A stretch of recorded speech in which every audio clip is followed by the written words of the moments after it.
Shalom a todos. Gostaria de agradecer a todos que vêm assistindo meus vídeos.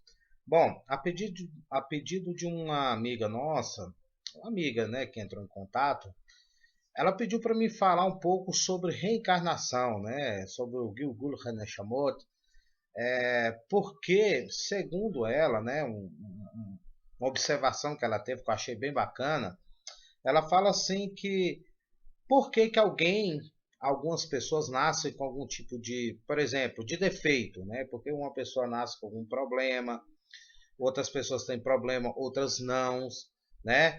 Que isso, ao ver dela, seria uma injustiça de Deus. Lógico que ela não falou isso achando que Deus é injusto. Ela, por não entender, né, ela deixou bem claro isso, tipo assim, se não houver explicação, seria uma injustiça. Então vamos falar um pouquinho sobre reencarnação aqui. A reencarnação, ela é muito, ela existe, ela é debatida, tá, no meio judaico, sim, tá? Muitos judeus acreditam na reencarnação, sim, tá? E aí você pode perguntar, se o judeu acredita na reencarnação, aonde que está escrito reencarnação no Taná e na Torá? A resposta é lugar nenhum. Pronto, aí vocês podem perguntar, se não está escrito em lugar nenhum, então como que vocês, judeus, acreditam na reencarnação? Bom, não é porque não está escrito claramente reencarnação na Torá e no Taná que a reencarnação não exista. Eu vou dar um exemplo para vocês. A Torá ela tem uma linguagem muito particular, muito bem particular mesmo. Ela usa uma figura de linguagem bem, bem semita, bem antiga. Que se a pessoa, o estudante, que for querer estudar Torá e Taná, não conhecer a cultura semita, ele não vai entender nada. Por exemplo, na Torá não está escrito ciência, porém nós sabemos que a ciência existe. Na Torá não está escrita a palavra física, mas se você for estudar toda a criação, você vai ver que a Torá fala de física a todo momento. Na Torá não está escrita a palavra matemática, mas se você for estudar a Torá, você vai ver a matemática, os anos, a contagem, etc. Então é mais ou menos assim que funciona a reencarnação. Então, eu vou dar uma breve explicação e mostrar para você algumas bases aí na Torá. Usei no Taná para vocês entenderem um pouquinho. O que seria reencarnação? Segundo nossos sábios, principalmente os cabalistas, né, os mais espiritualistas, fala que Hashem, bendito seja ele, não nos criou para destruir a alma do homem. Tá? Existe um lugar chamado Sheol, esse Sheol eu estou resumindo aqui, seria o lugar dos mortos. Dentro desse Sheol, seria mais ou menos, entre aspas, dividida em duas partes. Uma parte onde que o justo descansa, dorme, e a outra parte onde que aquela alma que pecadora pagaria, no caso, os seus pecados aqui. O que acontece é o seguinte, a morte ela não é uma criação direta, né? Ela não é uma energia criada na criação. A morte ela surgiu através como uma reação de uma ação. A morte surgiu com a desobediência do homem, né? Então um dia a morte vai deixar de existir. Tudo aquilo que foi criado como criação primária não deixará de existir, mais ou menos assim seria isso. Então, o nosso corpo ele morre pelo pecado, ou seja, o nosso corpo ele tem uma tolerância de pecado, que quando nós vamos pecando, chega no momento, o nosso corpo não suporta e nós morremos, tá? Então seria mais ou menos isso para vocês entenderem. Então, como vai existir um dia vai existir um dia onde que todos vai acontecer a ressurreição, todos precisam estar com um limite aonde o corpo possa receber essa alma de volta para renascer de novo, tá? Para vir a ressurreição. Então, como que Deus, segundo a visão do sábio, do cabalista, fez? Criou a reencarnação. Então, quando alguém é muito mal, muito cruel, a tal ponto que se essa pessoa morre, essa pessoa vai para o Sheol, vai para esse lugar, e que, segundo nossos sábios, esse lugar que seria, entre aspas, mais ou menos um purgatório, não, ninguém pode passar de um ano lá. Se o pecado dessa pessoa ultrapassa esse tempo do Sheol, aí o que é que Hashem faz, segundo nossos sábios? Faz essa pessoa retornar.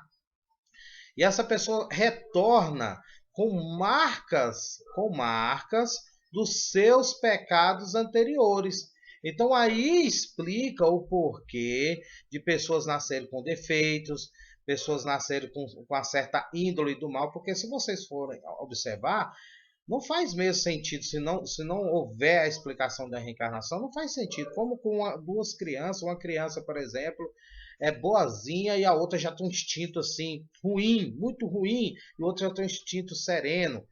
E os nossos sábios também, principalmente no Sefer HaZohar, no Zohar, fala que alguns justos, alguma alma dos justos, vem para esse mundo, reencarna nesse mundo, justamente para trazer paz, para trazer equilíbrio no mundo, né? Então, por exemplo, talvez uma família ela tem um gênio muito ruim. Muitas vezes Deus permite que um justo reencarna com a criança e morra quando criança, para quê? Para dar um choque naquele casal, para que aquele casal ele acorda e para de pecar, para muda o seu íntimo, o seu lado ruim. E aquela criança que morreu, na verdade, ela nem precisava ter vindo, era um justo que veio justamente para dar esse choque, para salvar a alma desse casal, para esse casal raciocinar e começar a andar de uma forma correta aqui no mundo, né? Vai lembrar que o ser humano, infelizmente, ele só aprende através do sofrimento. Ninguém aprende nada se não passar pelo sofrimento. É mentira quem fala, o sofrimento. Não, todo mundo só não peca mais porque tem medo da reação que aquele erro traz, tá bom? Então seria mais ou menos isso. Então, cada pessoa nasce, lógico, gente, por favor, a reencarnação dentro do judaísmo não é igual no espiritismo. No espiritismo, todo mundo vai renascendo, vai renascendo. No judaísmo não é assim. É algumas pessoas que reencarnam, não é uma coisa direta. É algumas pessoas que reencarnam. A reencarnação é um processo totalmente doloroso.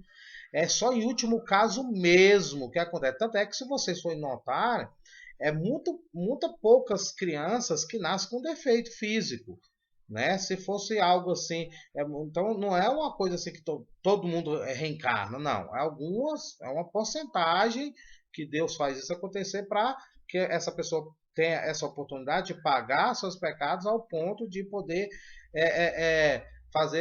ter a ressurreição, né? Ressurgir na era messiânica. Tá bom, agora vamos falar aonde que está essas referências no Tanakh. Usei aqui a Bíblia de vocês mesmos para ficar fácil, tá? Primeiro, Hashem fala o seguinte: Deus, ele não fala que o pai não pagará pelo erro do filho, nem o filho pagará pelo erro do pai.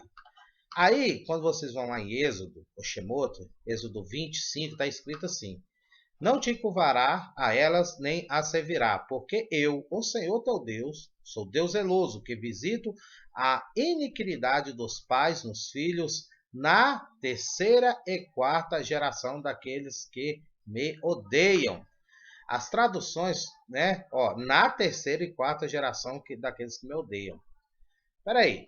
Se Hashem falou que o pai não paga pelo filho e o filho não paga pelo pai, pelo erro do pai, então por que está escrito aí? Aí é uma evidência que Deus, ele faz o quê?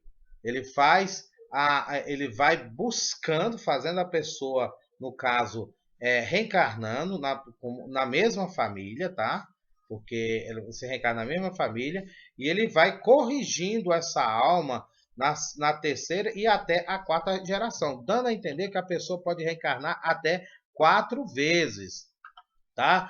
E outra coisa mais interessante, vocês podem encontrar em Gênesis 15, versículo 15, Gênesis capítulo 15, do versículo 15 ao 16, que fala assim: Deus fala para Abraão, né, explica para Abraão o que, é que vai acontecer para o povo, e fala o seguinte, e tu irás a teus pais em e tu irás a teus pais em paz, em boa velhice será sepultado. Então, aqui já dá uma dica, que quando nós morremos, nós retornamos aos nossos familiares. No caso, como Abraão era justo, ele vai retornar, ou seja, vai se reencontrar no mundo dos mortos com seus pais em paz, né? Em boa velhice será sepultado. Agora observe. E a quarta geração tornará para cá. Peraí, se aqui tivesse falando só dos descendentes de Abraão, tinha que estar assim, ó.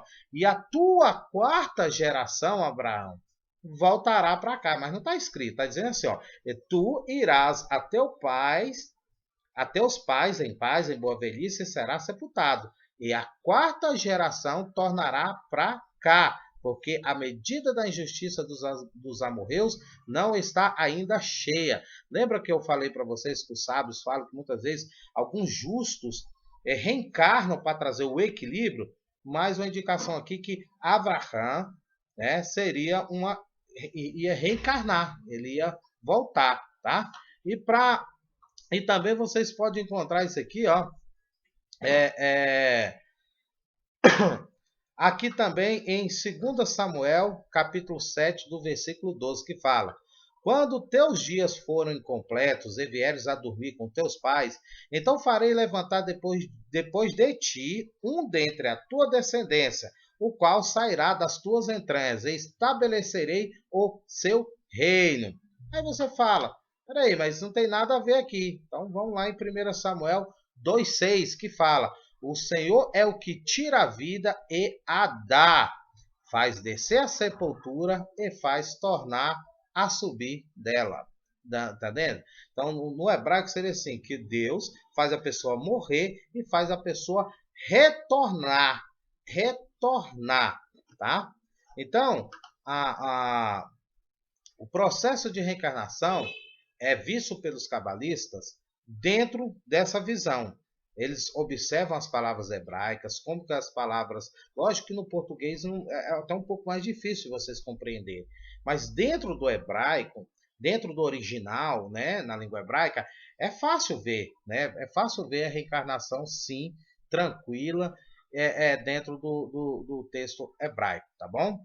Então, eu espero que vocês tenham gostado. Se gostou, se inscreva no canal. Vale lembrar que não é todos os judeus que acreditam em reencarnação.